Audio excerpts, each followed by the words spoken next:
Buddy, I'm some loudmouth on the internet with an opinion, and I'm here live discussing whatever the fuck anyone wants to discuss. Doesn't matter. Hey, Connor, how's it going? Good. Just having a cup of cocoa. Yay. All right. Now, Cora, say hi to the whole internet. You are being broadcast live. Now, you need to say hi. Now, Cora, say hi. Hello. Say hi, Cora. Well, she gets more adorable every time I see her. She's more adorable, but also larger as well.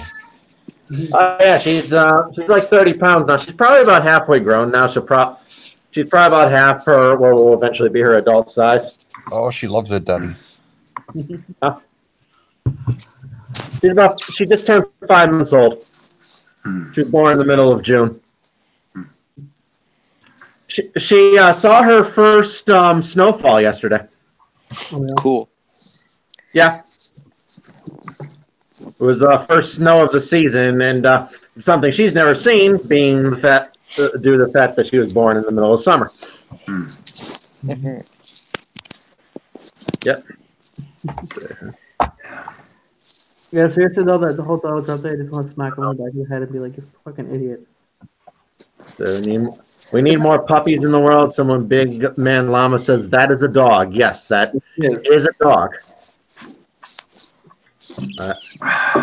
Yeah, a puppy, and everyone thinks, and my life is definitely better with a puppy. Oh yeah. Yeah, what? So I saw Bohemian Rhapsody last week, and it was good. I objectively enjoyed it, but I do have some strikes against it. But it does have some strikes against it, though. What were your issues with the movie primarily? Particularly its condensed plot and its historical inaccuracies. Though to be fair, there are scenes where they actually are historically inaccurate to a very high degree in certain scenes, like the scene where Queen performs at Live Aid. I was absolutely in awe when I saw that scene. Was it? Well, maybe they should do Bohemian Rhapsody Vampire Hunter to go full out there. The band made him perform like 5 songs in front of them or something like that before they cast him. And it's like the band was involved every step of the way, so they could have tried to argue about some of those inaccuracies, but I guess they didn't, or they didn't care as much because the main point of who Freddie was there, I guess, you know. But also, I like how in the beginning of the movie, during the 20th Century Fox fanfare, it sounds like it's being done in the emulation style of Queen, which was just a great touch. One thing that you directed the movie. The movie was directed by Bryan Singer, though considering his reputation when it comes to filming, he stepped down and another director took him over, though that other director was uncredited. Oh, okay. Because Bryan Singer, he's definitely made some good movies. Like the first 2 X-Men movies were very revolutionary for the time. I still think they hold up really well. I've seen them recently on the new Ultra HD Blu-ray format, and I thought they were pretty awesome. Well, apparently the Mike Myers thing, he said that what they said to him is, "Oh, hey, do you want to be the one that gets to tell the band that Bohemian Rhapsody won't work as a song?" Even though that wasn't really like exactly how they worded it in real life, you know. His performance, I had mixed thoughts on. Like, I can understand it being a bit of a quirky little cameo, you know, with a bit of meta context. And the performance is all right, though it's really nothing too memorable, honestly. Well, do you know who Queen used to have? Queen originally, when they restarted the band, they got what's his name? I'm not here for your entertainment. Whatever. I'm here for your entertainment. Whatever his fucking name was. Shit, I don't remember. But anyway, they had a big competition to get the lead singer, and he was the lead singer for a while. There's another guy though that's been touring with the band who would have been a lot better fit because he's pretty accurate on his impression of them. You know, I actually saw a really good horror movie today for the first time. I saw A Quiet Place. Yeah. Oh. And I think it was really, really damn good. Here's my issue with that movie is not putting in subtitles for the sign language. I know they're supposed to get like the atmosphere of the movie and stuff like that, but they probably should have had subtitles for the sign language. There were subtitles for the sign language. Oh, There were there? was. Not the version. I'm not, The version I saw did have subtitles for the sign language. Hey, Hunter, how's it going? Hey, Loudmouth, what's going on? Not much. listen, I never did get around to seeing a Quiet Place, though maybe I should. Though maybe I'm not one to judge. Though there have been some critics who have detracted it. Particularly the most notable one had to be Adam from Your Movie Sucks. And while he did have some and find some good things to enjoy about it, he had a bit of a negative response to it.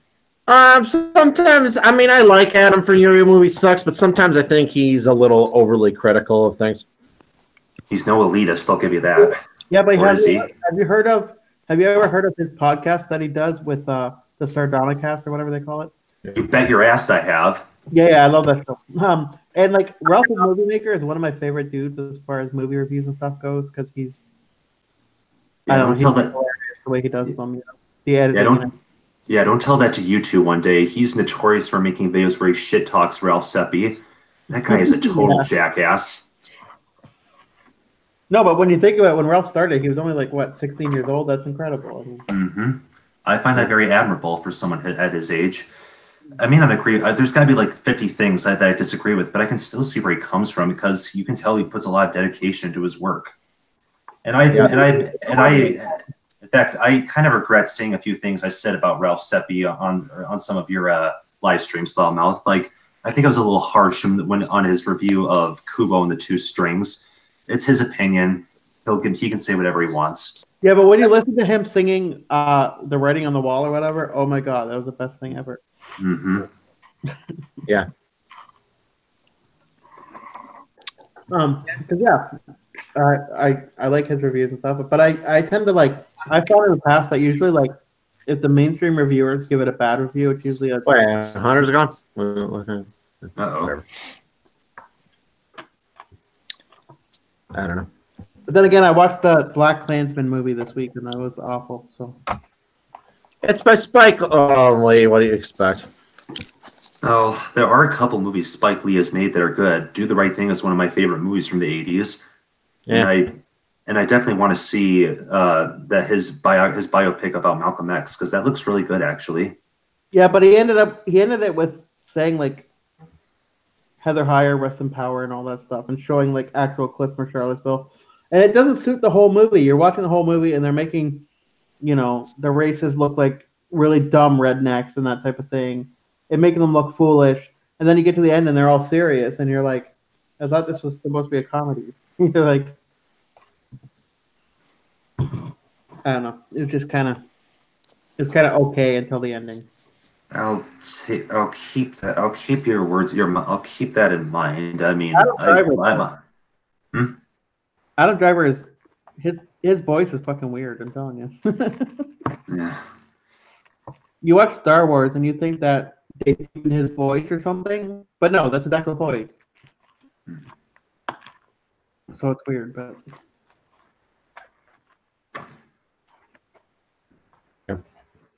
but I think that movies now, every movie you see is all political now.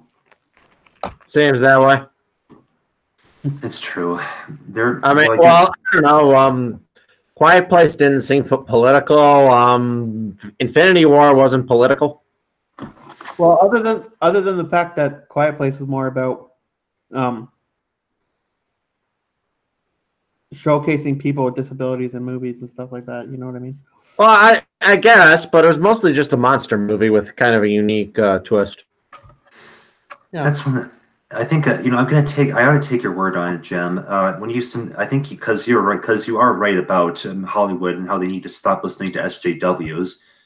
Though I'm not against the idea of use of political subtext in films, but at least no, absolutely not. Some of my favorite movies have really good political allegories to them.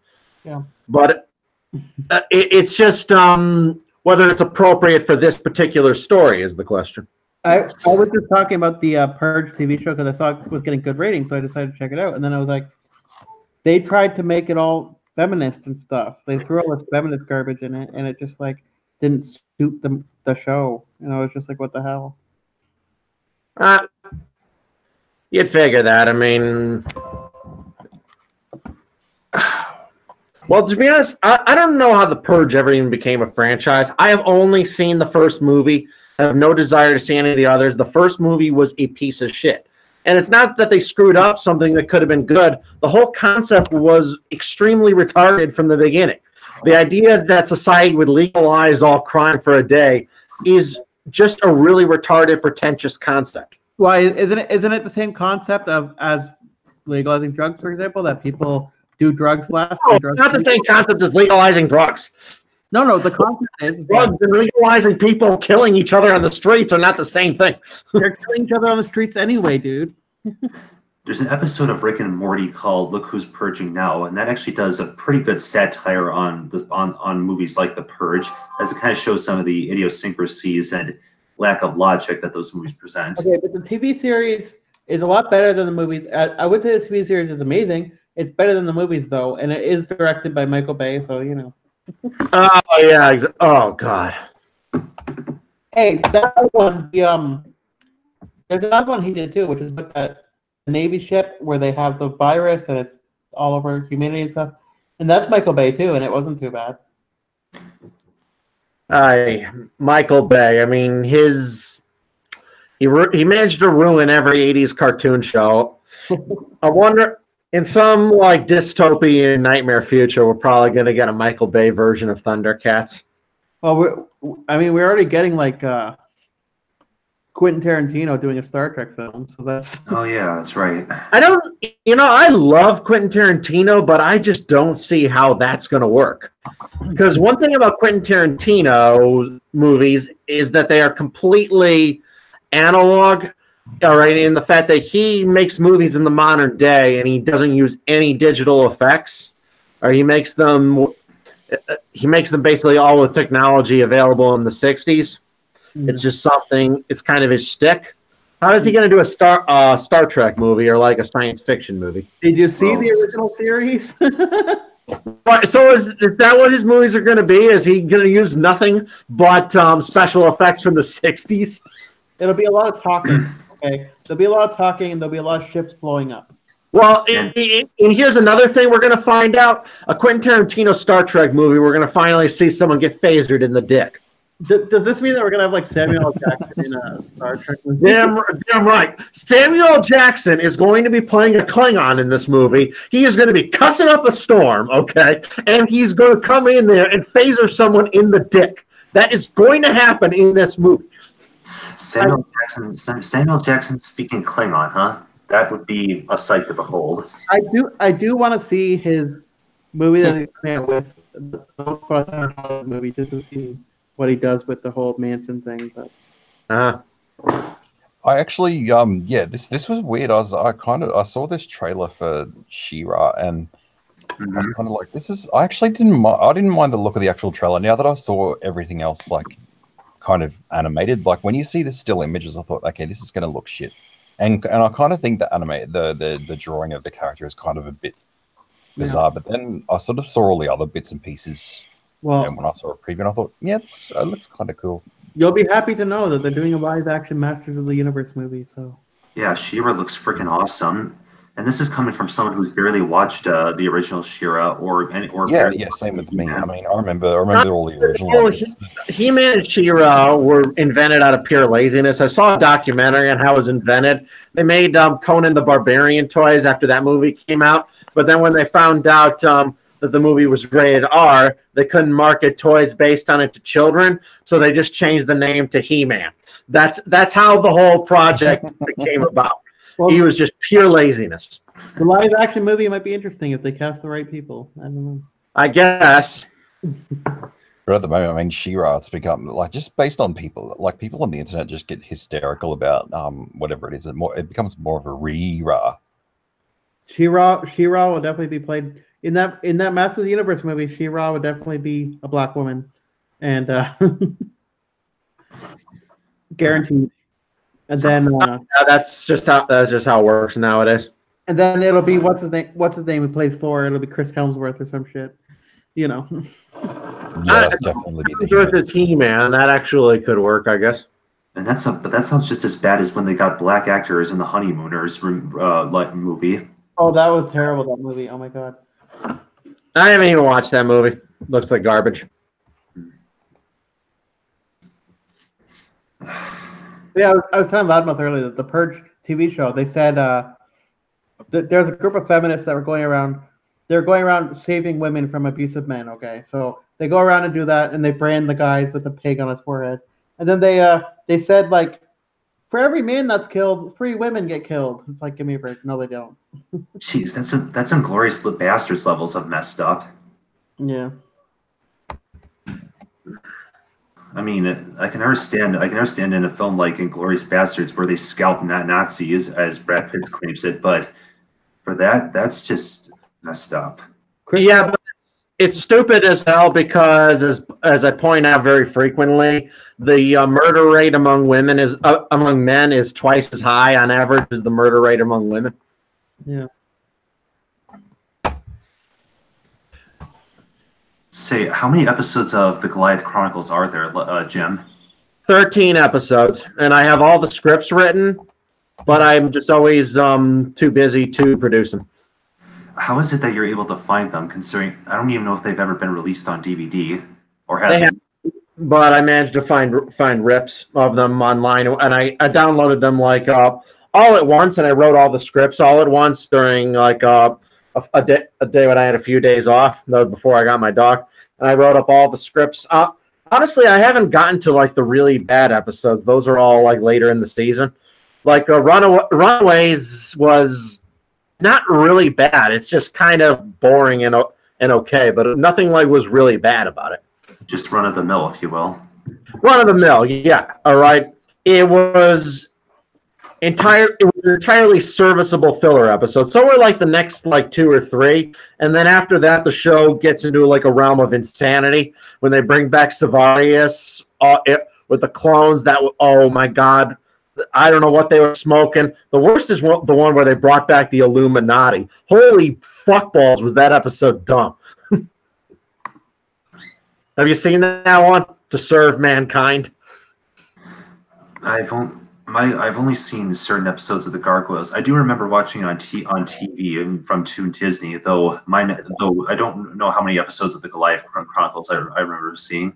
So that one goes Egon Pax. By the way, did you hear who was joining the X-Men or going to be soon?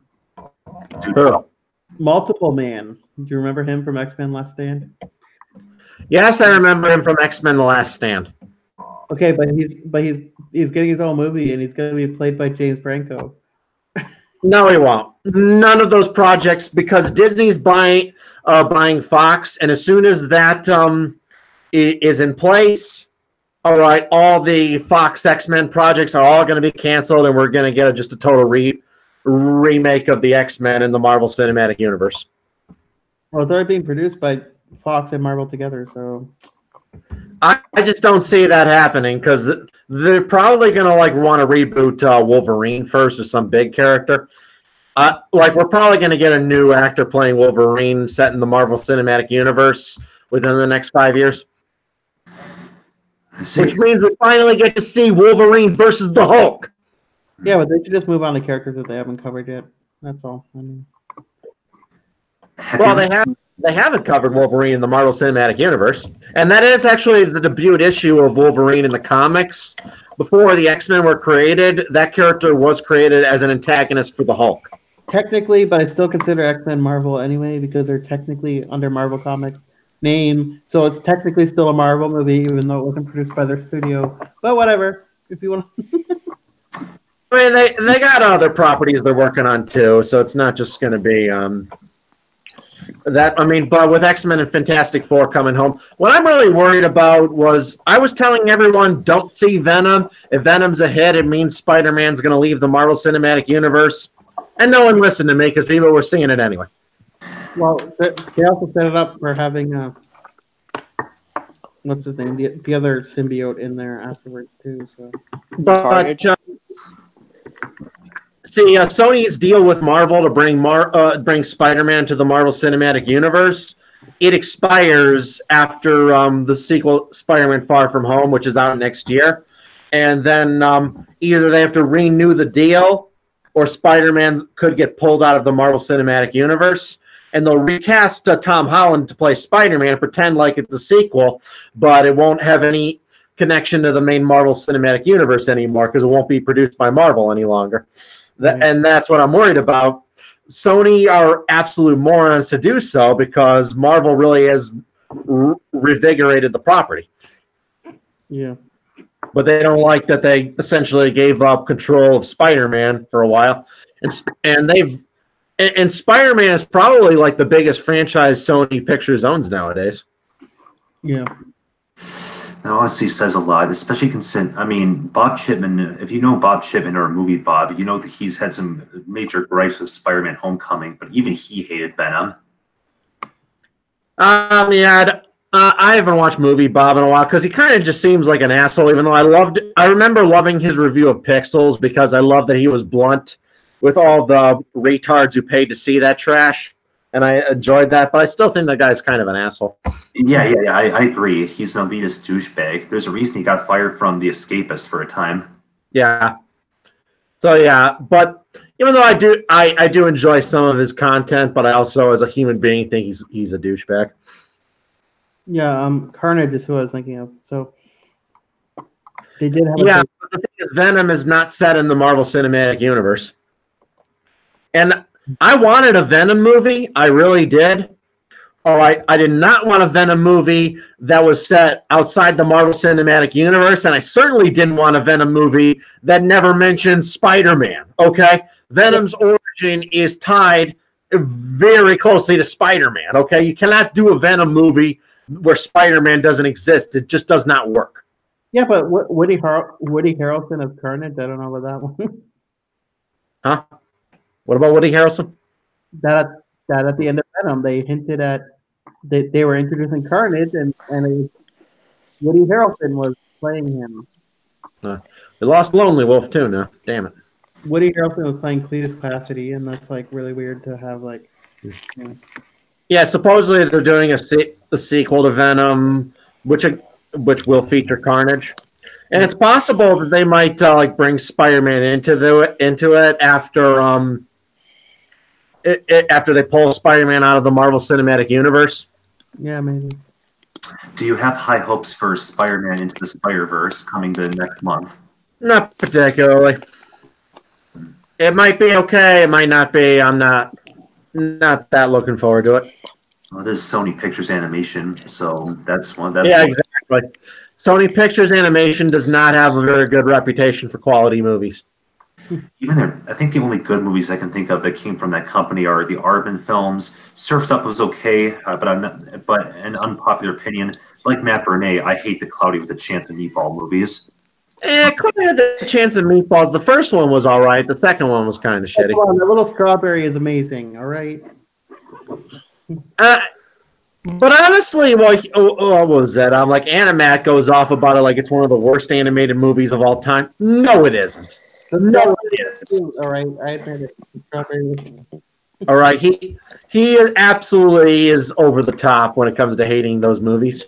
But then again, I watched that movie with kids, so that's I'm a little biased. But, I mean, they're not good animated movies, but they're not that bad. But yeah, Sony Pictures Animation, I don't have a high opinion of the quality of their output. To be fair, it's not just Sony Pictures Animation that does all the animated films for Sony. If you've seen some of the animated movies from Sony Pictures Classics, they are some of the best animated films I've ever seen. The Red Turtle, Persepolis, Waltz with Bashir. But those ones like are animes that Sony was just kind of distributing. Well, some of them. Well, they did distribute a couple animes, like Paprika and. Yeah, so it isn't real. It's not really their movie, like any more than when Disney distributed the Studio Ghibli movies. That still doesn't really make them Disney animated films. Fair enough. At least they've got good enough taste to distribute them to American audiences. Right. At least they're independent studios. That is. Yeah. Well, I'm talking about their like at-home projects. None of them are really that good. Well, like let's just look at the average Pixar movie compared to the average Sony Animation or Blue Sky animated movie. Like even Cars 2, which is the worst Pixar movie Pixar's ever made, is still better than most of the movies from those studios. Yeah, at least that one had some. At least that one tried to do something unique. Yeah, I mean, it tried to do something unique over the first movie, and I guess that's commendable.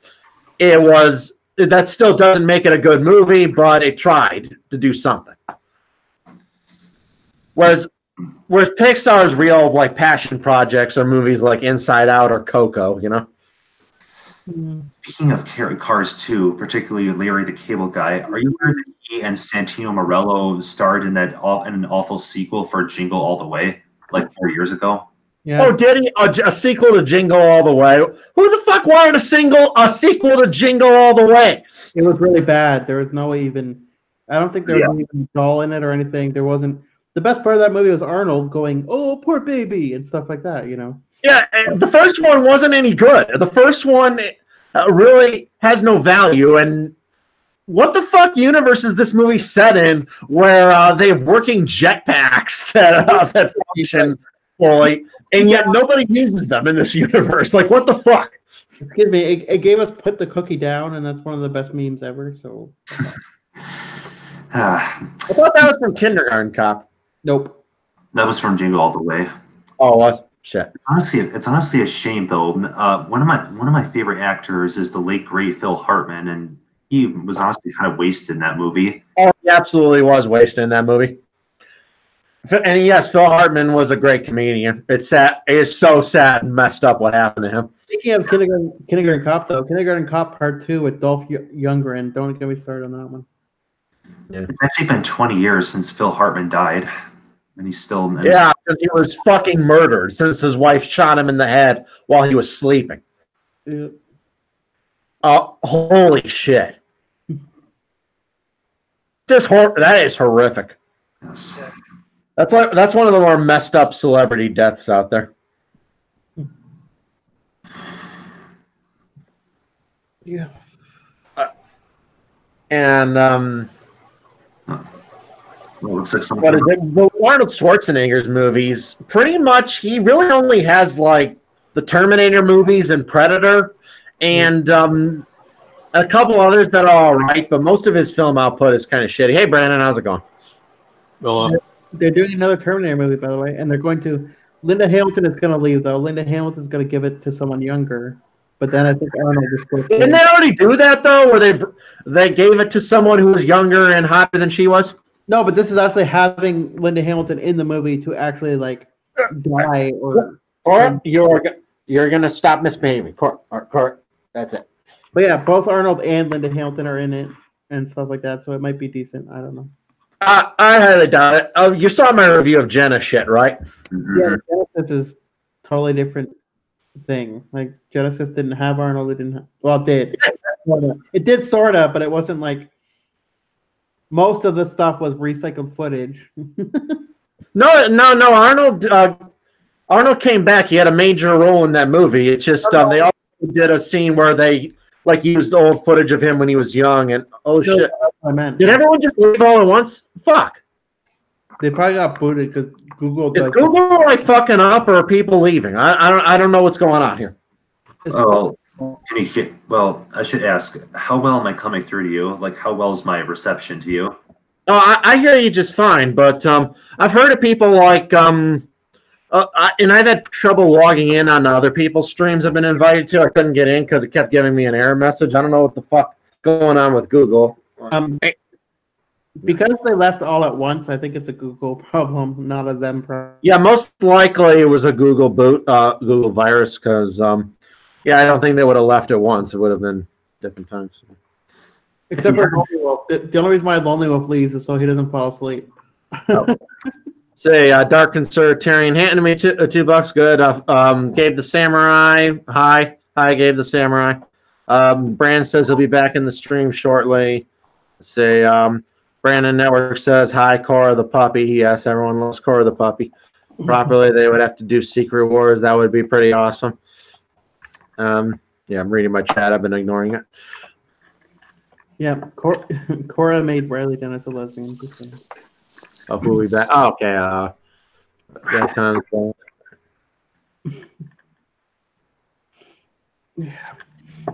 So you guys saw that the Paramount's ranch burnt down. Apparently, Really? the wildfire. Ooh. Yeah.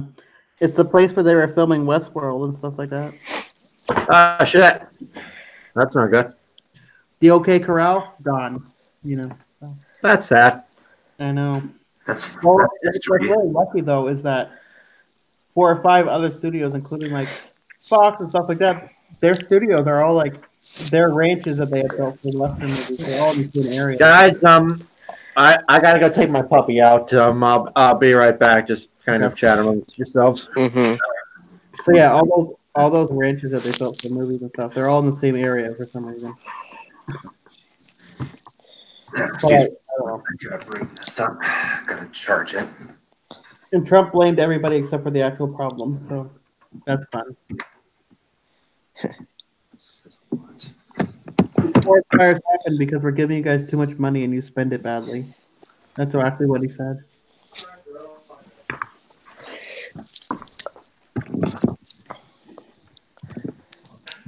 It's not looking good for him to try and win a second term.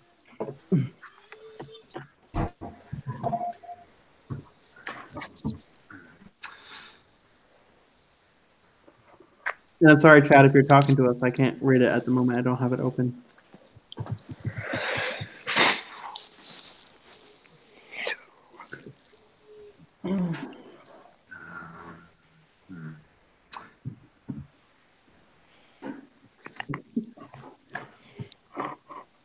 We'll just leave it. We'll have a stream in complete silence just to see what happens.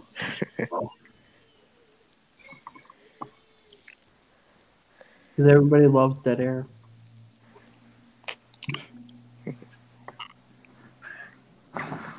Sorry about that. All right. Sorry about that. Just had to check It's all right. if someone was home. It's all good.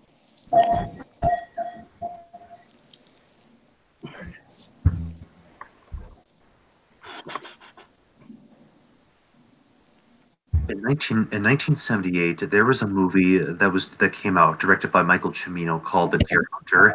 It's an excellent, well-made movie, and it won Best Picture that year. You guys ever heard of it? Yeah, I know what Deer. Yeah.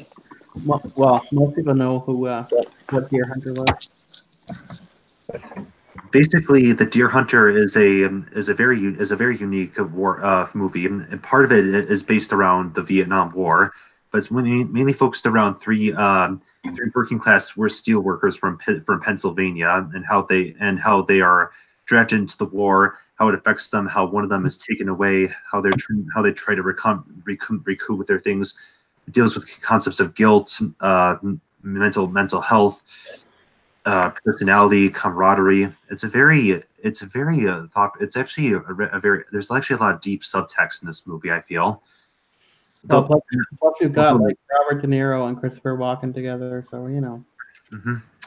And Meryl Streep in one of her earlier roles. Michael Cimino is a bit of a fascinating character. Like he basically wowed critics and audiences with this movie, but 2 years later he directed one of the biggest box office bombs of all time, Heaven's Gate. Yeah. Destroyed by critics and made I don't really know how much it made at the box office, but it was a disaster. Deer Hunter has one of the best scenes in it. It's the Russian roulette scene, right? Yep, that was brutal. I freaking love that scene. Yeah, that scene's pretty brutal. Yeah, the way he just jumps up and gets his revenge and everything, it's pretty awesome. But then again, I don't know. I don't know if I like that one or Taxi Driver more though, because like, you know, they're sort of similar movies in the sense that they're both exploring like psychological stuff. So Deer Hunter is more about the war and stuff like that, but like at least in Deer Hunter when he escapes, it's a lot more realistic than say like fucking Rambo or any of that garbage back in the day. I hear that all 3 original Rambo movies are coming to 4K. Oh boy. Yeah, and I heard they're going to be cheap on Black Friday. Actually, they released the Black Friday ads, and they got a lot of 4K titles for super cheap. Nice. In years to come, in the months to come, we're going to get Schindler's List on 4K, and as well as Black Hawk Down, and 2001: Space Odyssey got pushed back again to November 20th for a 4K release. Yeah, 2001: A Space Odyssey is coming to the format, which I want to see because I just need to see that movie in 4K. That's one of my all-time favorite movies. Yeah, but what's better? Like, it's Chris Nolan's favorite movie. You can really tell when you watch Interstellar that he loved 2001: A Space Odyssey.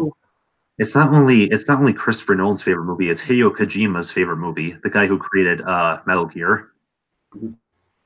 So Apocalypse Now or Platoon, which is the better Vietnam movie? Apocalypse Now. Think so? Yeah, Callie's trying to join my stream, and again, she's messaging me telling me that she's getting error messages. Son of a bitch, Google. Yeah, I don't know what Google's doing. I don't know. It started happening, I'd say like 6 months back that this started happening to people, and then like people would randomly get kicked out for no reason at all. It's happened to me before, and I don't know. It's just really. It is really frustrating. I think it's a problem with their mobile app. Actually, I think their mobile app, for some reason, doesn't seem to connect that well to the actual desktop or whatever. I don't know.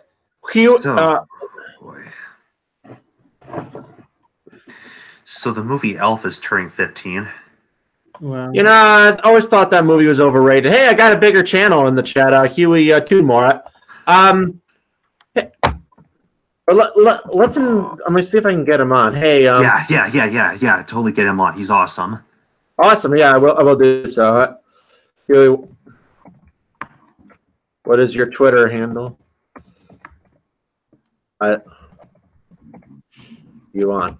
Yeah, definitely. Definitely want to invite him on it. I always love it when any bigger channels show up. I felt that way when I got Phantom Strider on my channel. Did you ever see the trailer that people made for Elf though? They recut the trailer like it was a horror movie, and it's freaking awesome. That's not the only one that's been done. I've seen Home Alone. I've seen people do that for Home Alone. Yeah, well, Kevin McAllister is a murderer in that movie, so. You guys give up, or are you thirsty for more? No, but it's like you hit a guy in the head with a brick from your roof, you're gonna fucking kill him. And I'm pretty sure you would be like brutally scarred if someone if you had your head burned with a blowtorch. Yeah. He said that it took them forever to film that movie because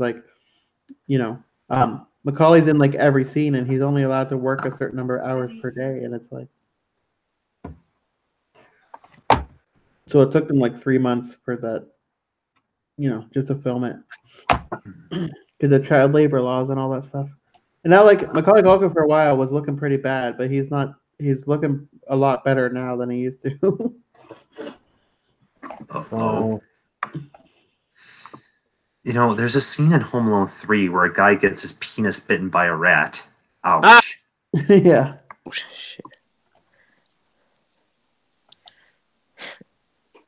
I saw that part. That's how, and I remember someone saying that a lot of this would be just common knowledge. John Hughes was a fantastic filmmaker. A lot of the stuff he did in the 80s and early 90s was really good, but he really lost his touch as around the mid 90s. And Home Alone 3 was a movie that really just showed him starting to really crumble. Yeah. In fact, I will be doing I'll be doing a movie live stream with some of my Discord friends on in a couple of weeks for Planes, Trains, and Automobiles, which is the ultimate Thanksgiving movie. I love that movie. Mm-hmm. So do I. It's one of my favorite 80s movies. In fact, I want to see if any of you. Let me give you an idea what my 10 favorite movies from the 80s are: Die Hard, Aliens, Ordinary People, Raiders of the Lost Ark, Indiana Jones and the Last Crusade, Do the Right Thing, Raging Bull, The Empire Strikes Back, Blade Runner, and Amadeus. They're all excellent movies. Why is like Ferris Bueller not in there at all? Like Ferris Bueller would be in the top 25. Because like that's like the ultimate 80s. Like I'd say the best 80s movie, probably The Empire Strikes Back. Sure, if you're talking Number about one, the original Terminator. That's great. Sure, but That's number as well. The original Terminator is number 14 for me, I think. What else? Secret of Nim was probably the best animated movie of the 80s. the first Gremlins. I'd give that to Akira. Gremlins number 1.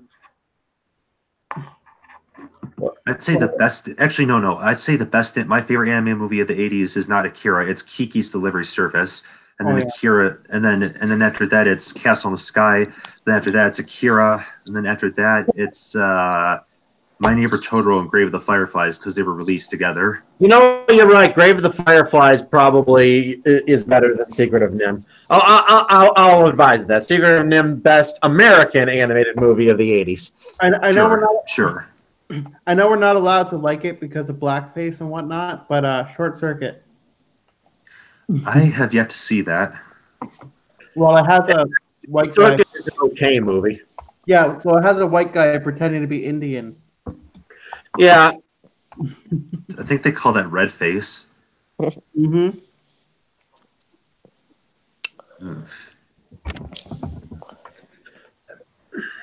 I don't know why. I guess they couldn't find Indian actors at the time or something. I don't know.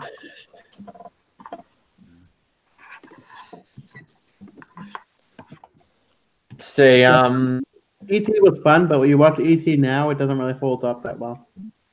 It's a good movie. It's a good movie, and I would probably place it. I don't know where I would place it, but I do. But I do enjoy that movie.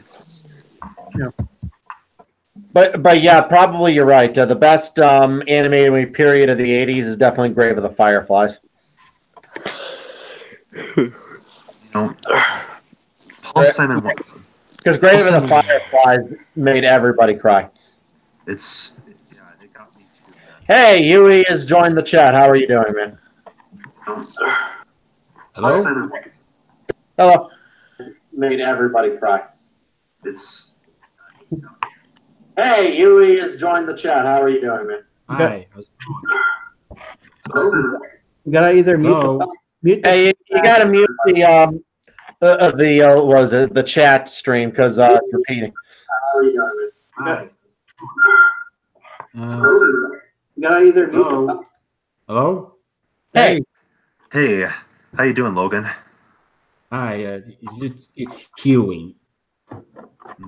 I'm on here. It's Huey, please. Yeah, I'll call you Huey. Okay, so you guys are talking about favorite 80s animated films? Yes, we were. I'm going to say this. Nim is good, but it's not the best. Sure, I can agree with that. You want to know what I think the best animated movie of the 80s? Do tell. What? The Great Mouse Detective. I've yet to see that actually. I really do want to see it though. I assure you. Oh, The Great Mouse Detective is good and kind of an underrated Disney movie, but yeah, I probably rank Bluth's both The Secret of Nim and The Land Before Time as better. I got you all beat. Okay, Heavy Metal. All right. Well, at least Great Mouse Detective was just a sample to know that Disney was getting back on its feet after the bombing of the Black Cauldron. Yeah. I know the Black Cauldron isn't really a very good animated movie, but I'll at least give it credit. That movie had some balls with all this dark imagery. It was the first Disney movie that got a PG rating, and back then a PG rating really meant something. I know it's been made into a joke today, but back in the 80s, when an animated movie got a PG rating, that fucking meant something. I will point out that we had stuff like Roger Rabbit, we had Land Before Time, and then there's what about Grave of the Fireflies? You remember that? Last Unicorn, that's a good one.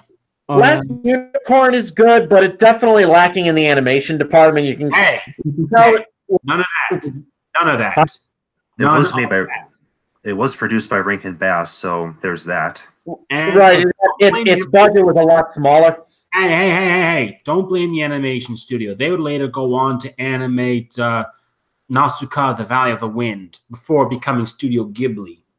You know, I read that Nausicaa and the Valley of the Wind was made on a budget of less than $2 million, and I am stunned watching that movie that they made animation of that quality on such a low budget.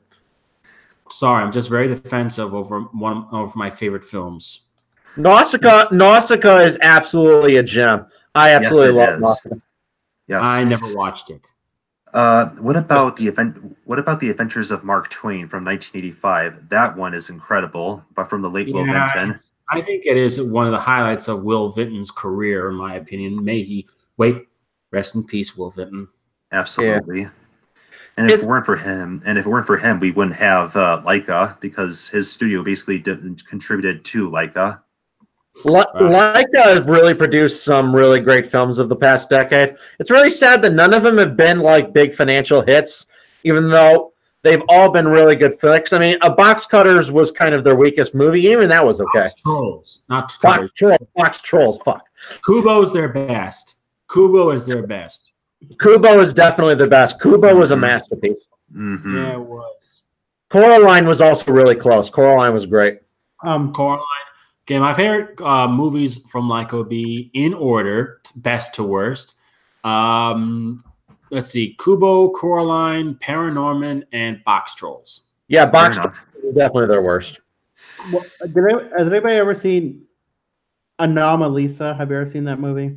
I love Anomalisa. It is so close to home.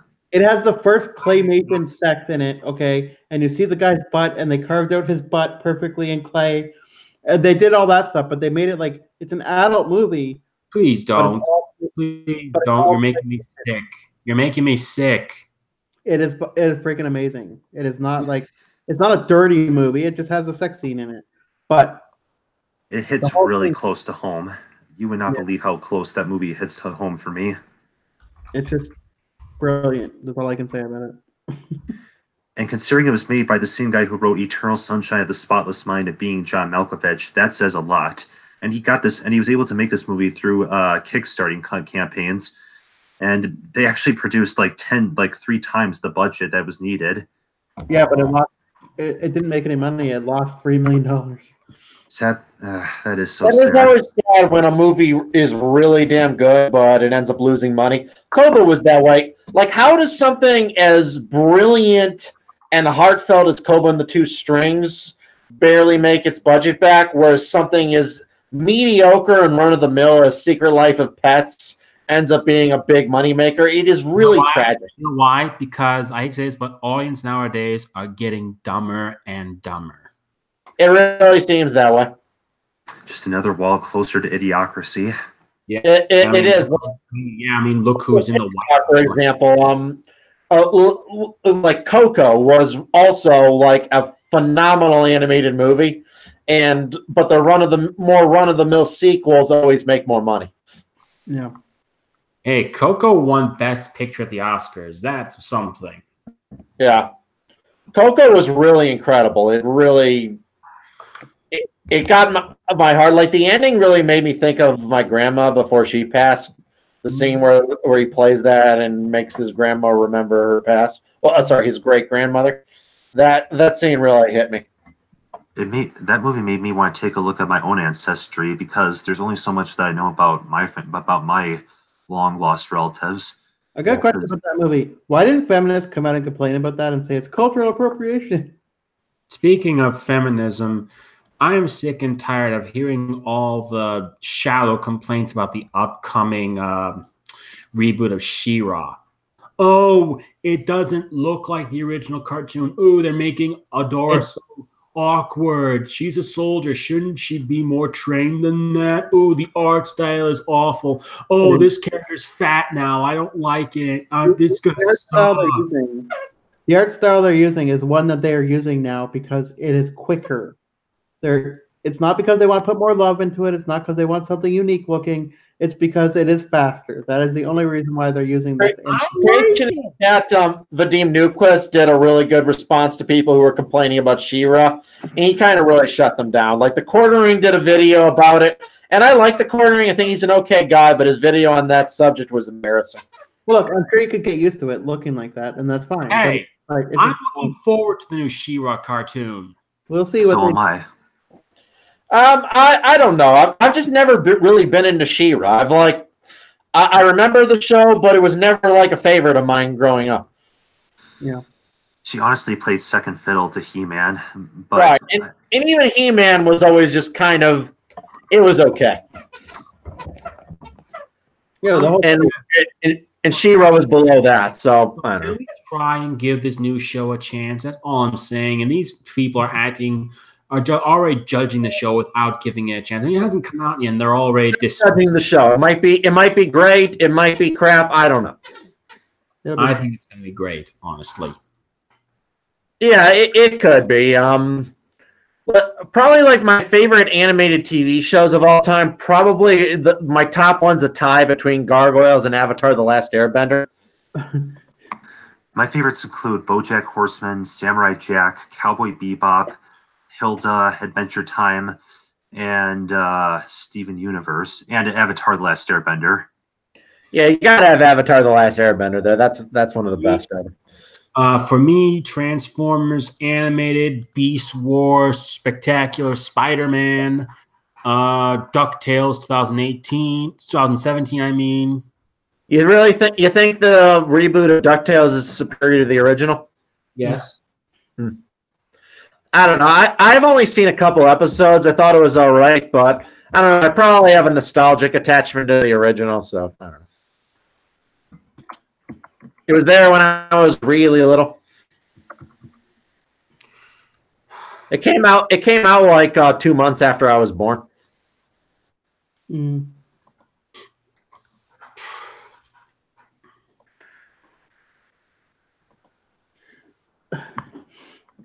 But, and plus, the new art style of the new version, it kind of looks ugly to me. Don't judge a show solely by its art design. It's an animated show, though. No, it's an animated show, though. So the art design is the main part of the show. Like that's No, the art design is not the main part of the show, but it is a factor. If it's an animated show, yeah, it's almost everything. No, just you know what? No. This is exactly why I'm pissed off at the people hating She-Ra. They are judging it by its art design, not by its writing. Well, let's look at how well the last show did with that art design in it, shall we? It's not doing that great. What show are you talking about? Weren't there a couple of them that were using the same art style? No. With those rounded hands that had like three. No. What are you talking about? There were a couple other shows that were doing the same animation style. Hey, stop. Sorry, my dog was chewing on stuff. And that's why people were upset about it, because it was like this new thing that these people were started to do on the shows, and it's just getting like. That's it. What? No. If you're judging a show solely by its art direction, then you are shallow. Only when it's a cartoon. That's the only time I would. I'm not judging it solely by its art direction. I'm just saying I just found the art direction off-putting. Other than that, it could be like a great show. I don't know. Like South Park is a good art direction, and it's still a great show.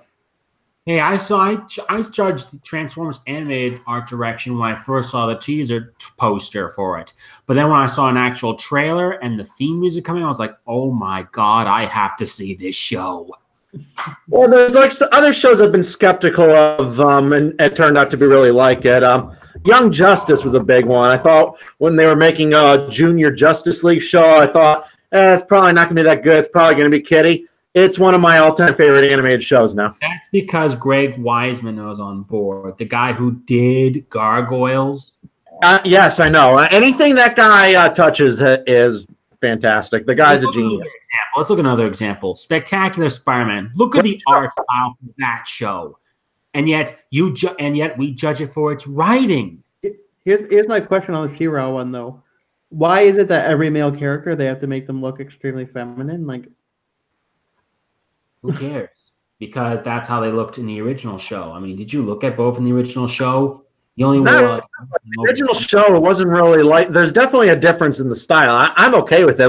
Or another example was it the reboot of Thundercats from 2011. Again, I thought the style looked a little kiddie and anime, but I think the 2011 Thundercats is superior to the 80s version.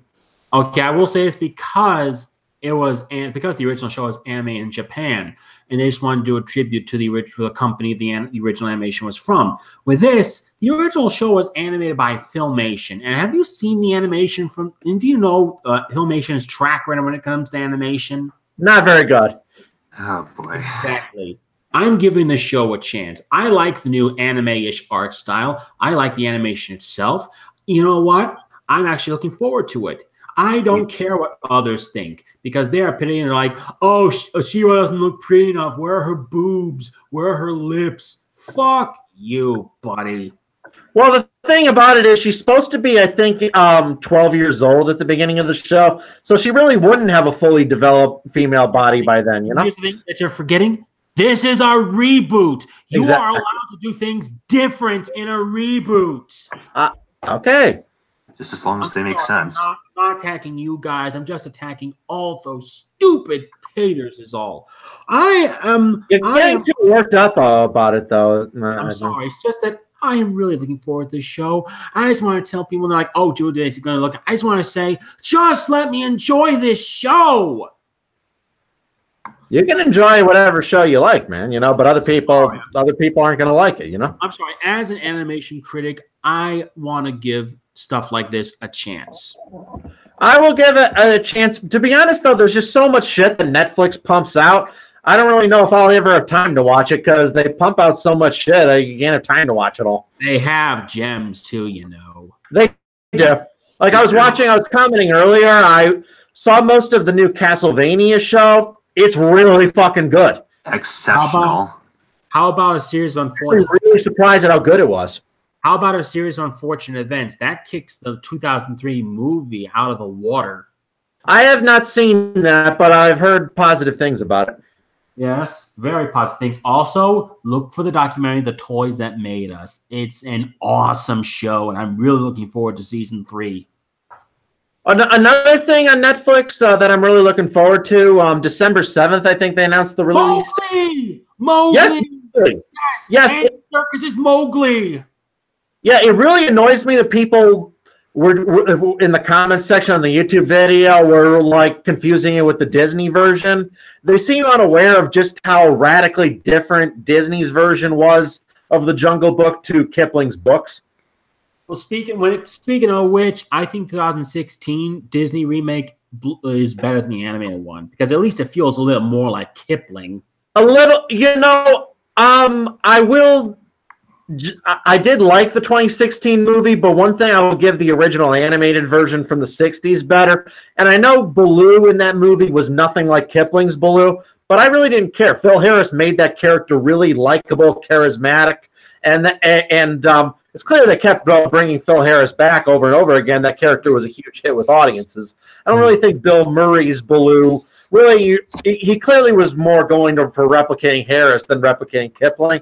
I don't know if he did a good job. I think that was kind of the intent. Right.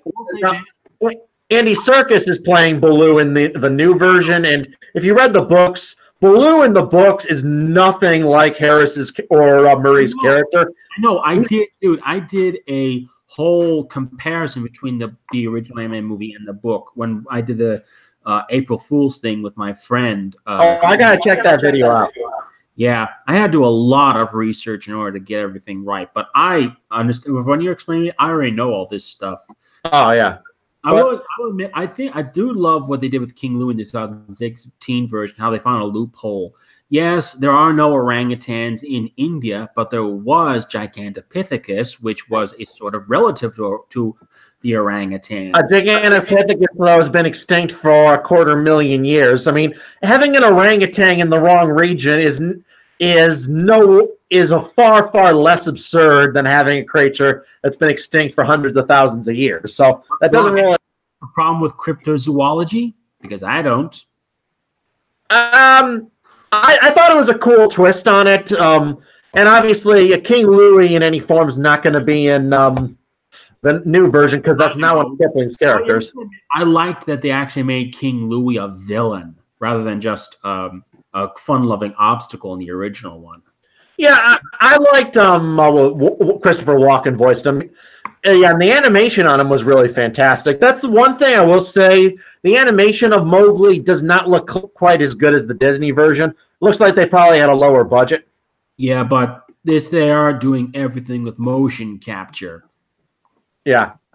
I want to say also, I thought Kaa in 2016 was a lot more threatening than Winnie the Pooh, if you know what I'm saying. You know, the original Kaa? Right. I think it makes sense to make her a female because when you're going to be hypnotized into being eaten, don't you want to hear a nice, soothing, motherly voice talk to you rather than, would you like some candy, little boy? Well, Yeah, that same voice actor who voiced Winnie the Pooh and Kaa, he's actually in like a bunch of them. I know, but you get what I'm saying. Would you rather hear a nice, soothing voice, or would you rather hear Herbert the pervert? I don't know. And she's Kaa's voiced by a female voice in Mowgli as well. They got Kate Blanchett. I know. I'm really excited for this one. I really hope they do stay close to the original Kipling version. I especially want to see Kaa devour all the Banderlog like she did in the book. Yes, that would be awesome. what do you guys think about them redoing Watership Down? I'm actually Watership Down? Hey, yeah, at least it's being done by BBC. Watership Down is one of my favorite animated movies. Number 14, I believe. You know what? I do like that movie as an adult, but that movie should not have gotten a universal rating. That movie is not for kids. It's No, a 4-part not at all. miniseries they're doing, so it should be interesting. It should be very interesting, but yeah, like the original 70s version, I was actually really shocked. My mom actually rented the movie thinking it would be a cute animated movie. She played it for us as kids, and we were all like stunned at just how the blood in that movie. I'm like, damn, this is like Saving Private Ryan with bunnies. By the way, we're also getting a Mega Man movie written by the people who are responsible for the Catfish show. Why? Really? Why do they keep putting the wrong person in charge of movies? Well, they'll keep doing that. But Andy Serkis, what his next project is after Mowgli, he's also producing Animal Farm. Oh yeah. You know, the weird thing is, originally Andy Serkis was going to do Animal Farm first, and when I read the synopsis for it, I thought, "Oh my god, you have to be kidding me, right?" I would say it takes place after the original Animal Farm. It's going to be more kid friendly. Like, no, you can't do this. So here's what I did: I actually found Andy Serkis's Facebook, and I posted, "Mr. Serkis, I want to be wrong." I told him I think what you're doing for Animal Farm is wrong. It shouldn't be Kitty. Orwell shouldn't be Kitty. If I were you, I would love to see a faithful adaptation of the original book. But hey, it's up to you, your decision. I'm just saying my opinion. Then a few days later, it's announced that it's been put on the back burner, and Mowgli was made in place of it. So I'm like, did he read my post, or is this just a big coincidence? Definitely a coincidence, dude. Don't toot your horn. He's got like 4 movies coming out in the next year or 2. I want to say this. I just want to see a Animal Farm adaptation that features my favorite character from the book that's been nixed from every single adaptation. Clover. In my opinion, the main character. The horse, Clover, the motherly horse character. Clover. I read the book. I don't even remember. The horse's name was Boxer in the book. No. There were 3 horses in the book. There was Boxer, there was Clover, and then there was the one who loved being with humans. Clover was the nice motherly one, and I think she was Boxer's mate, but I'm not too sure. Find that out. The 50s animated, there was a 50s animated adaptation, which is actually mostly very faithful to the book, but it changes the ending. The ending is totally different. Right, I know. Oh, here it is. Molly. That's the other horse. There are 3 horses: Boxer, Molly, and Clover. And Clover has mixed from every single adaptation, and it ticks me off because when I had to read that book in social studies class in high school, she was my favorite character. Plus, there's one more thing that pisses me off about all the Animal Farm adaptations. They never use the song "Beasts of England." Yeah. Beasts of England, beasts of Ireland, beasts of every land and plain. Even though I don't like what they did with the ending, though, I actually still think the 56 animated movie is actually overall a pretty good adaptation. No, I won't argue. It's just that the animals barely talk except for the pigs. Well, that's how it was in the book as well. Oftentimes it's just more overhead narration rather than speech. Well, with this new adaptation, I will say one thing. If Andy Serkis is directing this new adaptation, I bet you he's going to play Napoleon. Oh, yes, and I really thought... And I really hope he brings a sinister edge the way he did with Snoke. No, it's just that... Snoke voice. He's directing Mowgli, he's playing Baloo. If he's directing Animal Farm, I bet he's going to play Napoleon. Oh, that actually would be awesome, because I think he will do a fucking awesome job as Napoleon. I bet you, too. I wonder who they might get. I really do hope they don't nix the other characters I like. I mean, I really hope they don't nix Clover this time, because like I said, she was my favorite character. 4 legs good, 2 legs bad. All animals are equal, but some are more equal than others. That is actually one of the most brilliant bits of commentary on how communist societies pervert the concept of equality right there. Blue snowball mic you have? Huh? Is that a blue snowball microphone you have? Yeah. I have one too, except mine's white.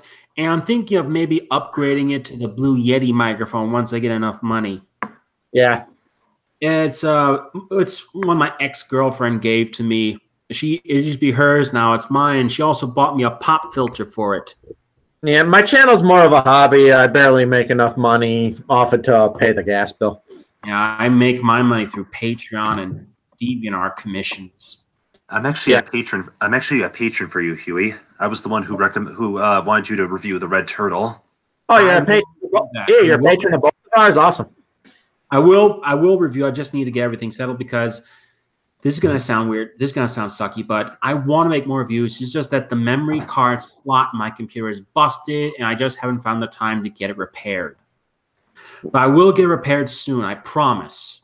I'll take your reviews. I'll take your word for it. Because I want to get back to making reviews. Never have the time to put them together. I'm always busy. My 10-year anniversary video. Oh, by the way, beasts of England, beasts of Ireland, beasts of every land and clime, hearken to my joyful tidings of the golden future time. Yeah, you commented on my my Gargoyles the Goliath Chronicles video. You thought I nailed it with my review there? Yeah. I thought you nailed it. Yeah, because I plan on doing all the entire season. I have scripts written for them. It's funny because the first few episodes there aren't really that bad, and then some of the later ones get really terrible. So we haven't gotten to the bad stuff. Huh. Figured. Anyway, I want to say, I really like your reviews, and I actually have a few favorites. Just let me look at your video list so I can find them all. Okay. I would say my number one favorite review of yours has to be Land of the Lost. In my opinion, your review blows Blockbuster Busters out of the water because at least you sounds like you did your research, unlike him. Plus, unlike him, you didn't cut out the part where the baby pteranodons hatched. Right. Well, with me, I kind of I grew up. I watched the '90s show when I was a little kid. It was on Saturday mornings when I was 3. All right, so I kind of had a fond memory, and I was like, "Oh, they're making a Land of the Lost movie." I thought it was going to be first of all, you don't make it into a PG-13 movie. Land of the Lost was a fucking children's show. Plus, you don't have it be a satire. Yeah, what are you satiring? You're satiring a show from 40 years ago. What's the point? Who thought this was a good idea? I loved the designs of the Slee stack. They're very true to the original designs, but updated to look more realistic. I like that. Well, I didn't. I thought when you got a big budget movie, you really could have done more with them. Yeah, but I guess it's for when you make a movie, you don't just do it to update it because you think. You also do it to please the fans who like the original designs. Well, I guess more because I grew up more on the 90s show than the 70s show, even though clearly the movie was more an adaptation of the 70s show. I didn't even know there was a 70s show until like a year before that movie came out. All right. I thought Land of the Lost, I always just thought of the 90s version. I had the displeasure of watching the movie in theaters because I didn't know any better. Yeah, right. Personally, my opinion, the best review I did, and it's the one that's gotten by far the most views. It's like half my channel's views are from it, is my Idiocracy one. Idiocracy. Where is, let's see.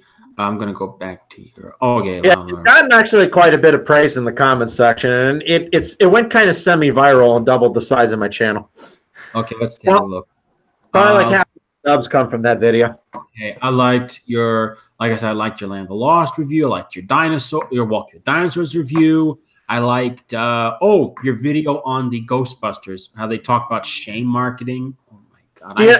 I thought that was a fun one to do because I did that one as a parody of Steve Shives. I hate shame marketing, don't you? I do too. I just thought that was the perfect one. I wanted to do a parody of Steve Shives, and I thought a review of that movie, which was just heavily marketed to feminists, would be the perfect one to spoof that guy. They do the same thing with Fantastic. If you complain about the new actor, you're racist. I know. Never mind, that movie came out, and even if you have no complaints about that aspect, it was such a bad movie. Alien vs. Predator Requiem, that's a bad movie. Oh, I hate that movie so much. I remember I saw that in the theater when it came out. All right, and it just I walked out of that theater just pissed off. There is one movie that you reviewed that I didn't like. Godzilla Final Wars. I'm sorry, I'm just not a fan of that movie. I honestly, with that movie, it's more kind of a so bad it's good kind of movie. It's a movie that I know is stupid as all fuck, but I kind of do enjoy it just for how batshit insane it is. It's kind of fun. For me, I just rather prefer my Godzilla movie without hardcore rock and roll or mutant X-Men wannabes. I just want a simple Godzilla movie. If he fights another monster or two, that's awesome. Just leave all the like the really, really crazy modern stuff out. That's the reason that movie. Destroy all monsters I was okay with because it was made back in 1968 and we were used to stuff like that, and plus it still felt like a Godzilla movie, especially with the score by Akira Ifukube. But when you add in rock and roll and karate and all that stuff in a Godzilla movie, that's when I'm turned off. Well, you can tell that they were just ripping off The Matrix because The Matrix was a big hit in Japan. Damn straight. That's really all they were doing with that movie. It's a frustrating movie because its budget is about 50% higher than any other Toho Godzilla movie, obviously not including the Hollywood ones. But instead of really using that extra money to finally upgrade its effects and give us some cool monster fights, instead wastes how much money on all this bullshit, these poorly animated space fights, this Matrix style ripoff shit. What a waste of money. When you finally are giving the movie a decent budget. Plus, Godzilla's design, especially his face, kind of reminds me of a rat. Yeah. So, what about the PG-13 version of Deadpool? That's, yeah. Yeah, I won't be seeing that one. Why? Hey, S-Man, how you doing? S-Man. I'm doing all right. I just saw Bohemian Rhapsody. Fucking loved it. Don't spoil it. I'm not going to. I promise you. Mama just killed a man. The songs are good. Listen to their songs. They're pretty fucking awesome. Oh, well, you want to know what one movie I really wanted to discuss because it pissed me off more than any other movie this year? The new Predator. Oh, Predator. Yeah. Honestly, Good Lord. I don't blame the director Shane Black. I blame studio interference. No, I blame Shane Black entirely for that mess. No. I don't blame Shane Black. You know why? Most of the movie's dumbass ideas were his own. No, most of them were the product of. Look, have you ever heard of a series called Whatever Happened to the Alien and Predator series? What do you mean? I'll tell you what happened. Hold on, I'm just looking for it right now. Anyway, there's this guy on YouTube I am subscribed to called Little Jimmy 835, and he has a series, a retrospective series called Whatever Happened to the Alien and Predator series. He talks about, the Alien movies and the Predator movies, in which every new one comes out, he does a review. So just showing how they went from such good movies to such bad movies. And when he talked about the most recent Predator movie, he says he blames studio interference because there are multiple reshoots, and he also blamed test audiences and focus groups on the dumbass changes that were made to. No, you misinterpreted that. The test audiences complained that he made the movie mostly a comedy. Okay, that was his fault that the test audiences didn't like it. They were actually right to complain that the movie relied way too much on humor. Have you watched the video? If you watch the video, he explains it better than I ever could. Just watch the video when you can. Shane Black should not be making movies. Iron Man 3 was also a piece of shit. Hey. Shane Black directed The Nice Guys, and that's actually a good movie. Hey, man. I like you, man. Just please, dude, I honestly, after seeing that movie, I walked out a massive hater of Shane Black. He should never be allowed anywhere near a movie camera for the rest of his life after that movie. Oh, Jesus hey, Christ, I have a question for you. You do remember the original Predator, right? Yes. So you think goofy stuff in the Predator is bad, but when Arnie says stuff like "stick around," you think that's okay? That was like pulp action goofy. This was just like really painful. I don't blame Shane Black. I blame Fox. That's just like how I don't blame Zack Snyder for Batman v Superman or Justice League. I blame friggin' Warner Brothers executives. No, you're wrong to do that as well. A lot of the bad decisions in that movie were on Zack Snyder. Mm-hmm. Yes, the studio probably also made mistakes as well, but ultimately that movie's failings were more on Zack Snyder's really bad decisions. I'm sorry, but most of the bad decisions on him are of the studio, not the filmmaker. If the studio would just let the director do his movie, his vision, and if it turns out good, then that's the good call. But sometimes studios fuck up big time. That does happen, but that was not the case with Batman versus Superman. It might be the case with Justice League because, he actually was pushed out of that movie because of the way Batman versus Superman was received. And of course, let's not argue. I like you, loudmouth. I don't want to get into an argument. Well, I'll start hating you because I do not want to hate you. I don't want to lose a potential friend over something stupid as arguing over a movie and what made it. Well, we have our opinions. I'm just stating mine. That's what I am. Some loudmouth on the internet with an opinion. Let's just not say we're wrong. And I have to run to the restroom. I'll be right back. Right. Look, let's just say maybe we're wrong. Maybe we're right. Let's just not call each other names or just flat out say you are wrong. And I've probably lost him as a potential friend. Truth be told, Shane Black has made good movies. He directed The Nice Guys and Kiss Kiss Bang Bang, and those are excellent movies. Okay, then. That's a good example. So don't just flat out say this filmmaker shouldn't be allowed near a camera, because sometimes they can make a movie that surprises you. That's why there's so many different types of movie reviewers, because every movie reviewer has a different way of doing things, right? So, right. And they've all got different opinions. So. When it comes to the Predators, I blame the studio, not Shane Black. Well, the director has a lot to do with it, but at the same time, it's just like I don't know. I think you should probably blame writers more than anything else. But I will say, I think I dodged a bullet not watching Predators. But if we can be like, sometimes Fox can screw up big time.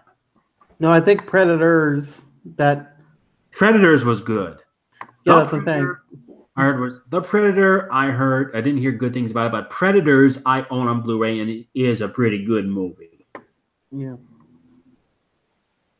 I mean, a lot of people don't like it. Black's fault. Maybe it's Fox's fault. I just let's just like a lot of people hate AVP, and I don't think that first one is that bad. So I don't know. yeah, it's.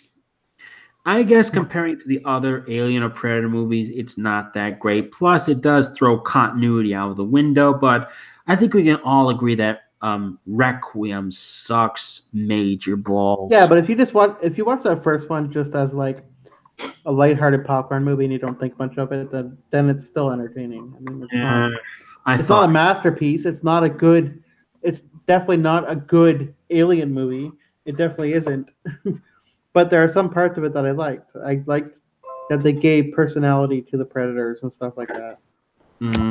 This new movie, I think they just wanted to like throw as much gore at the screen as they could, pretty much. But hey, I'm not going to blame Shane Black because to make like autism a superpower. I found that like super offensive. The movie's idea that autism is like the next evolution of mankind. I'd say this, but The Predator isn't the first movie to do that. Guillermo del Toro kind of did that in Mimic. Mr. Funny Shoes. Oh God, that movie. Mimic. You know, the movie with the giant bugs that disguise themselves as humans. This one autistic kid who played with spoons was kind of saved himself from the monsters because the clicking of his spoons kind of sounded like the language of the monsters. It was the character that used to rock back and forth in front of the window, and he would see the creatures, and he would say, "Mr. Funny Shoes."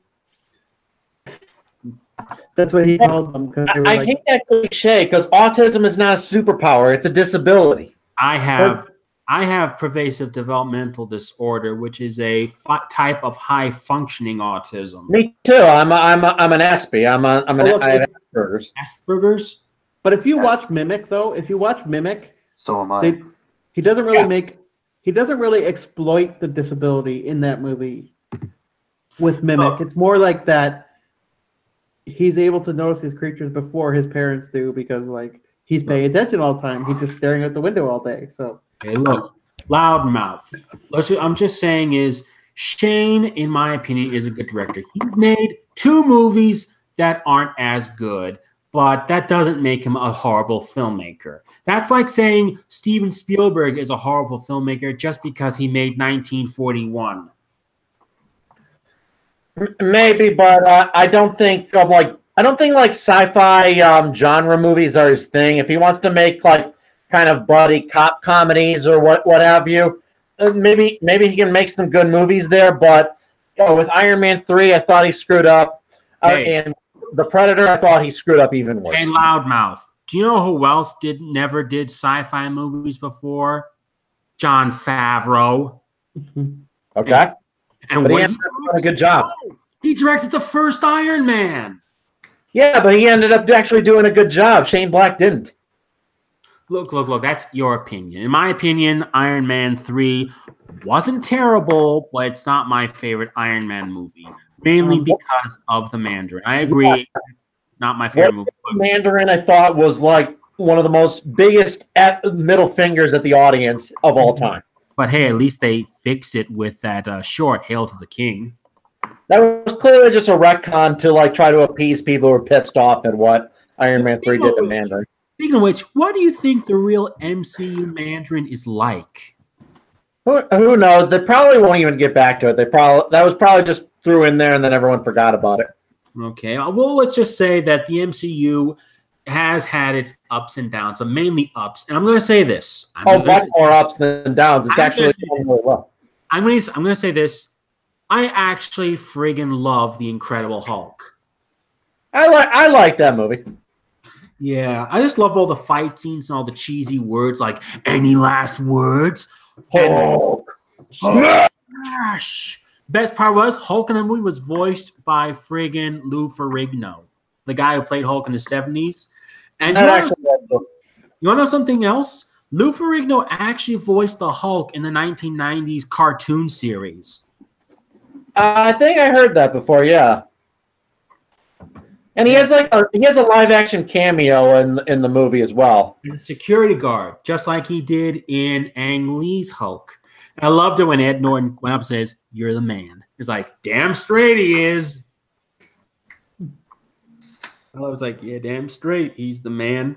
But I will say, I think Incredible Hulk gets undeserved hate. I mean, yeah, it's probably not the best movie, but in my opinion, it's way better than Ang Lee's Hulk and actually represents. Definitely, I'll agree with you on that 1,000%. I love all the callbacks to the television series. I mean, especially when Bruce Banner is hitchhiking across the rainy road, you hear bum bum bum bum bum bum bum bum. You know, the piano theme from the end credits of the 70s television series. Plus, the way he's turned into the Hulk is very much like the 70s television series, like how he's in that chair and he gets bombarded with gamma rays. And plus, I don't care that the Abomination looks good enough. I mean, the only thing he's missing are the pointy ears, but yeah, I don't care. And plus, he's still alive somewhere in the MCU. He might be used again. I mean, if they can get General Ross, the exact same actor, back for like Civil War and Avengers Infinity War, then there's hope for Abomination if they decide they want to bring him back. Maybe. I'm sorry, I'm a little tongue-tied right now. A little tongue-tied. I thought Infinity War was all kinds of awesome. Yeah, I want to say I loved Spider-Man Homecoming, especially it has one of my all-time favorite Spider-Man villains, the Vulture. Yeah. And next year, we're getting another one of my all-time favorite villains, Mysterio. And the best part is, according to a sneak peek on like a Pepsi can, he is going to wear his infamous fishbowl, which I think is awesome. Yeah, honestly, with Mysterio, probably my favorite moment in any Spider-Man project involved him from the Spectacular Spider-Man cartoon series, and I really hope they do something. Behold, I am Mysterio, here to save the world from the modern technology that plagues it. Well, no, my favorite moment is when he sends all those holograms at him and says, some of them are real, some of them are not. Problem is, you have no way of knowing which is which. So he says, you're right, the only way to do that is to ignore what I see and hear and trust my spider sense. And he blindfolds himself. Spider-Man blindfolds himself, and he fights them relying entirely on his spider sense. Yeah. That was a phenomenal Spider-Man moment. Well, like I said, I just love Mysterio because the fact he's supposed to be like a D&D character, especially that fishbowl is supposed to be reminiscent of a fortune teller's crystal ball. Yeah, but I think that was like the best scene in any Spider-Man medium that makes use of spider sense right there. Yeah, I have to agree with you. Although I'm not really too keen on what they did with Kraven for that series. I prefer him being human. But I will say they got his character right, just not when they turned him into a giant lion man. Yeah, I kind of agree there. But hey, he was still pretty good. I mean, if you ignore the fact that they turned him into a lion man. But hey. Also, I'm gonna say this. I had high hopes for the Disney Spider-Man cartoon reboot. I mean, some of the character designs look great, but when I actually watched the show, I just felt disappointed. Yeah, it sucked, Ultimate Spider-Man. The animation was probably better than Spectacular, but everything else was a lot worse. No, not that one. The recent one, Marvel. That one also kind of sucked. Yeah, that's the cartoon I was talking about. Ultimate Spider-Man, I knew it was going to be bad from the get-go. Yeah, I remember watching the first couple episodes, and the whole thing just pissed me off so much. Honestly, not to sound like I don't think like a superhero cartoon needs to be all dark and gritty all the time. Like I love like Batman Brave and the Bold, for example, but that one was just really obnoxiously childish. It was supposed to be harking back to the Silver Age. That's why. What you talking about, Brave and the Bold? Yes, it was supposed to harken back to the Silver Age of comics. That's why it was so obnoxious. No, I'm not talking about Brave and the Bold. I was talking about Ultimate Spider-Man being obnoxious. Oh yeah, that one sucked. Honestly, though, if you want a good Brave and the Bold, Brave and the Bold's awesome. It's not a Oh, match. if you want a good superhero show with a great balance of drama and comedy, Teen Titans. Yeah, that's a good one too. Yeah, the original Teen Titan, not Teen Titans Go or Titans. Fuck Batman. Not to toot my own horn, but I'd probably do a better Spider-Man show myself. I mean, I have done character designs for it. Uh-huh. They're all on DeviantArt in case you guys are interested. Sorry, I'm a little promoting myself. I'm a whore. So, We're all whores here. Fine. so aside from Huey, how many of you have ever heard of Mr. Coat? Yeah, he's my boss. I just did a Patreon request for Mr. Coat to have him discuss that new animated series on Netflix called Hilda. Man, he took the words right out of my mouth when he did that review. He just posted it today, and I was just blown away at how much I coalesced with his understanding of the series. But did you get a chance to see it, Huey? I didn't get to see it yet. Excellent. It is close. It is as close to perfection as an animated series can get in this decade. It may not be as dark and epic as Castlevania or as bitingly harsh as BoJack Horseman, but there's just so much exponential genius that this show expresses, and I can't recommend it enough. I haven't seen Mr. Coates' video of it. That's what I'm saying. It was just posted today, so if you ever get the chance. Okay. I'm getting a little tongue-tied right now. Please forgive me. Yeah. I can empathize. I get tongue-tied all the time. Yeah.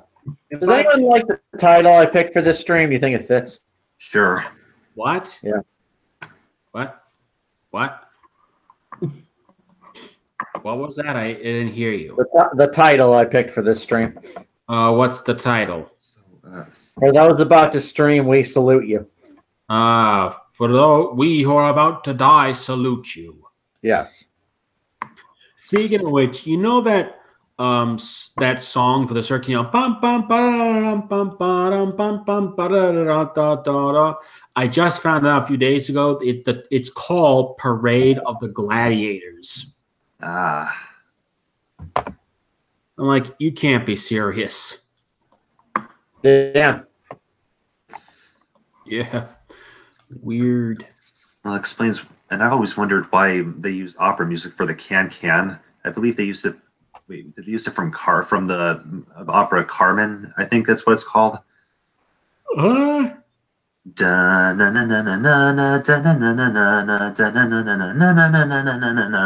That's from Carmen? I think it is.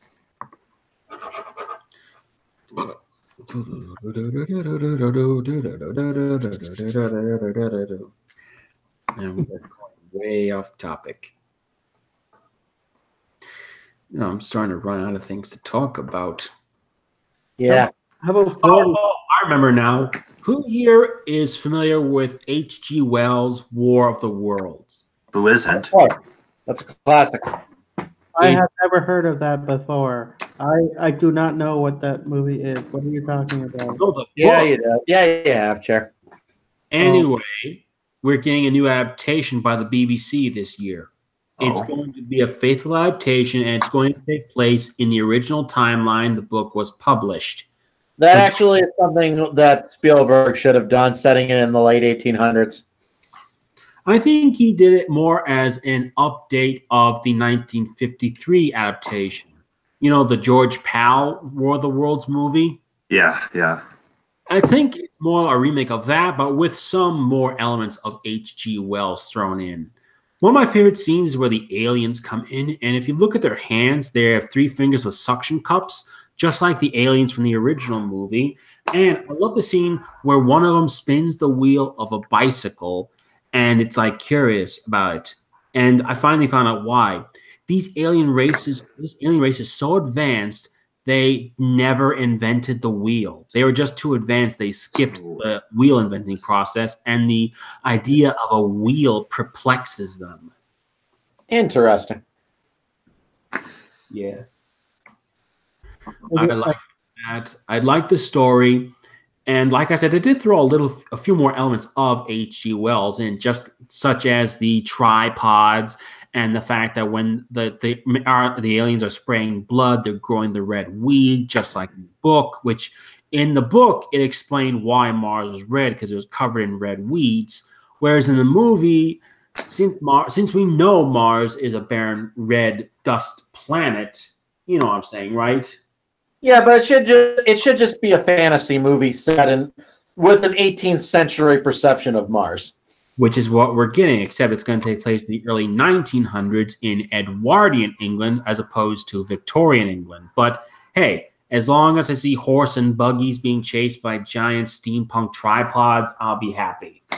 And judging from some of the set pictures, that's exactly what we're getting. I just want to know what the friggin' tripods themselves are going to look like.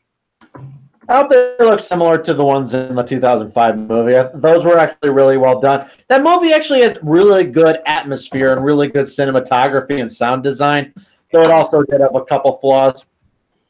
Yeah, plus, for this new adaptation, I really hope we get to see one of my favorite scenes from the book. The Martian tripods versus the HMS Thunderchild. Nice. If you don't know this, the HMS Thunderchild was a battleship that went to war against the Martian tripods when they landed on Earth. It has, cannons and such. I think it actually crashed one of the tripods, but I think in the end, it was eventually sunk itself. But I just love the name. The HMS Thunderchild. I really want to see what that's going to look like. I bet it's going to be awesome. There are other book adaptations I do want to see made faithfully, I might add. Like, you guys have heard that BBC and HBO are producing a television series based off His Dark Materials, right? Mm-hmm. HBO's involved in that? I heard BBC was, but not HBO. They are both involved. And I'm happy, but then I heard from a recent news that they're going to try and modernize it a bit, and I have no idea what that means, because I'm hoping it still takes place in the Victorian era. When they say modernize, I was weird, like, oh my god, don't tell me they're going to include stuff like the internet and Twitter and such. And from some of the film, from some of the set photos I've seen, it looks like it's going to take place in the like original Victorian era setting. But after hearing they're going to modernize it, I'm a little worried. You know what I mean? Right. Like I said, I'm worried that they are going to have it take place in a contemporary setting rather than a Victorian-ish setting, like the original books did. Oh yeah. By the way, the Imam of Peace just followed me. Oh boy, I'm so excited. Oh, really? Yeah. The what for you? The what now? Holy shit! No, he's a really nice dude. He honestly is. That's pretty big, man. Congrats. I bet it's just a random follow though. He probably followed a bunch of random people, but it's great to be an Englishman in 1910. King Edward's on the throne. It's the age of men. Mary Poppins. I don't know why, but I've always recognized that line from Mary Poppins ever since I first saw it. Just the way it was pronounced just kind of stuck with me. I just saw. Sorry, I just. I feel a surge, a deep satisfaction, much as a king astride his noble steed. I just saw strife to heart and wife. How pleasant is the life I lead.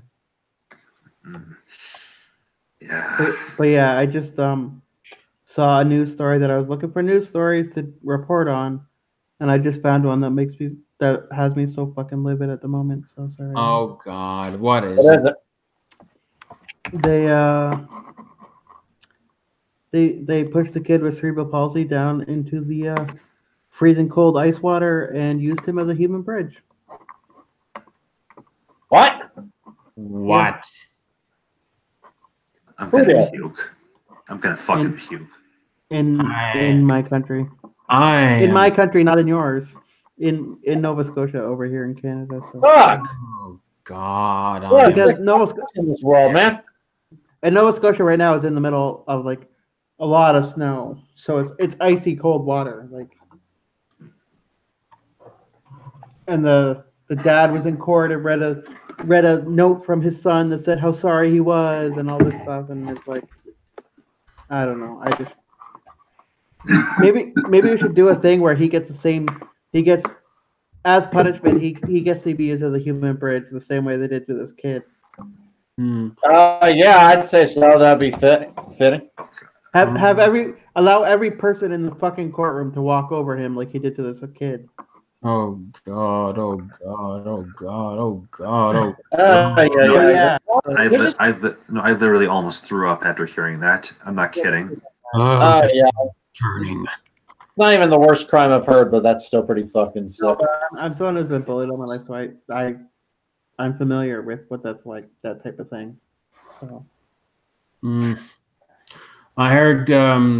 I did have some movie news, because I just want to change the subject from that. Oh, if that's okay. Mm-hmm.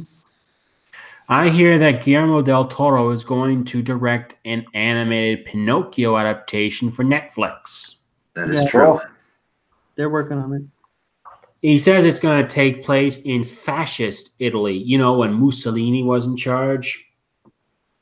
That doesn't really make sense because the books were from well before that.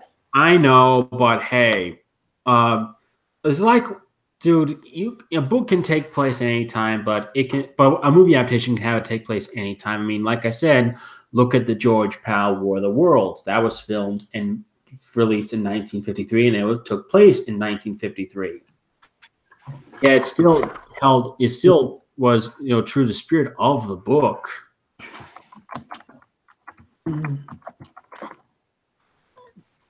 But when you do it badly, that's when it's terrible. You need to know how to do an adaptation right and how to make a contemporary adaptation work. That could be applied to the Nutcracker, the Untold Story. To take a Russian ballet and put it in pre-World War II era Austria, or turn the Nutcracker into the next Lord of the Rings and have Clara be the hero and barely have the Nutcracker do anything, even though his name is in the friggin' title. Is that what happens in the new one? Yes. Yeah, it looked like a piece of crap. I had no interest in seeing it, but really, that's what Disney did. I actually wrote my own adaptation of the original E.T.A. Hoffman story, The Nutcracker and the Mouse King, and I'm hoping to adapt it in some sort of way as a, I don't know, maybe as a... it reminds me of what Disney did with Maleficent, which also, pissed me the fuck off. Yeah, what I'm saying is, well, the problem is, why, when people make the Nutcracker movies, why do they always make up their own crap instead of looking at the original, not the original book the ballet was based on? Yeah, the ballet was a book by E.T.A. Hoffman before it was made into a ballet by Tchaikovsky. And honestly, I find the E.T.A. Hoffman story a lot more fascinating than whatever filmmakers decide to make up for their movie adaptations. Why can't filmmakers just do that? Stick to the original story rather than just make up their own shit.